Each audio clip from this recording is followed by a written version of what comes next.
Joe Biden has had another tumultuous week. He managed to mess up the names, a bit like I just did there, between the leader of Ukraine calling him President Putin. I think we've got a clip of that now. And now I want to hand it over to the president of Ukraine, who has as much courage as he has determination. Ladies and gentlemen, President Putin. Ooh, it really makes you squirm. It is painful to see what's happening in recent years. But I still think Joe Biden has been a great president. They've got pretty low inflation, they've got record employment numbers, and the US economic growth has been in a league that we Brits can only dream of. However, he's clearly losing the plot a little bit. Now, as my lookalike, George Clooney, said earlier this week, it's time for a new nominee. I think Donald Trump is a much bigger threat to the West, to America, to our security against people like President Putin. He doesn't just say the wrong name, he backs Putin half the time. But that's why I think Joe Biden needs to go.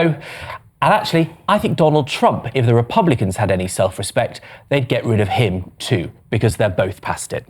Now, Darren, I imagine you rather like the US fascist Donald Trump. What do you make of all this? Look, well, I don't think he's a fascist for one, and I don't think President Trump is losing his marbles. I mean, I don't think he had them in the first place. So Joe Biden keeps saying, "Oh, I'm running." I mean, I don't know where, but hopefully to a care home somewhere nice and friendly.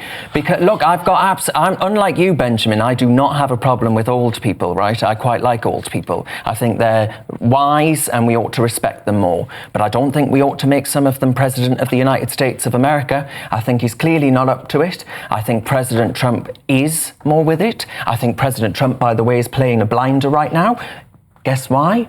He's keeping his gob shut. And I think that's the perfect strategy. He's letting the Democrats completely collapse. They are collapsing. They're going to end up, I think, fighting like rats in a sack. It's going to look like Jeremy Corbyn's Labour Party. That's what I think it will. Well, I guess that's the consequences you get when they take over places like San Francisco, dare I say. That's what it's going to look like. And who do you want to be the nominee instead of Joe Biden? Well, this is the question they have. So I think Joe Biden has said to aides this week that either find somebody who is more likely to win than me or I'm staying. I think his ego has got the better of him. Who could that be? Well, the person it would probably be would be the governor of California, Gavin Newsom. Because California's in such a good state. But I think he's someone experienced. But there's also a guy called Pete Buttigieg, who's a war veteran, a Harvard graduate, who's exceptionally clever, but he's only about 40, so probably a little bit young to be president. But look, what do you think, Albie? Because you know what it's like to have a party tearing itself apart at the hands of a hopeless leader. Name 3 of them. Clinton was 46, by the way. Who do I think should 42, be? Well, that didn't end well.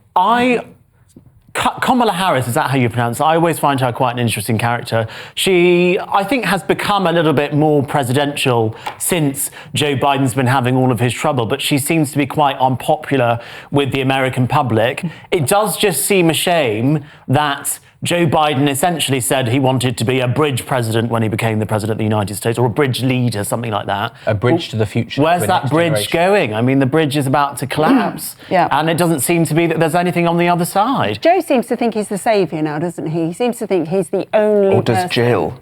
Or Jill that can save America. They've got a big problem, actually, whoever, whether it's Gavin Newsom or the other bloke, because Kamala's not going to just step aside. She really isn't. And why should she? She's the vice president. Yeah, and she's making noises that I think you'll find her name's Vice President Trump.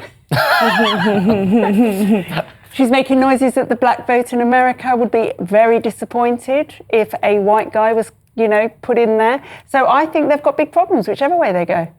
Well, I find it really distressing to watch Joe Biden as he is now. I mean, I've had in my family, Alzheimer's has been a feature of our life, and I've seen people decline. And, it's heartbreaking, actually, that they've been allowing this poor man to be put out there and humiliated repeatedly. Someone who, I may not agree with him, but he has served his country as a congressman for decades, since the 70s, I think, or perhaps even earlier than that. And he deserves better than this. Why have the people around him not intervened? Because it seems destructive for the Democrat Party and for him personally.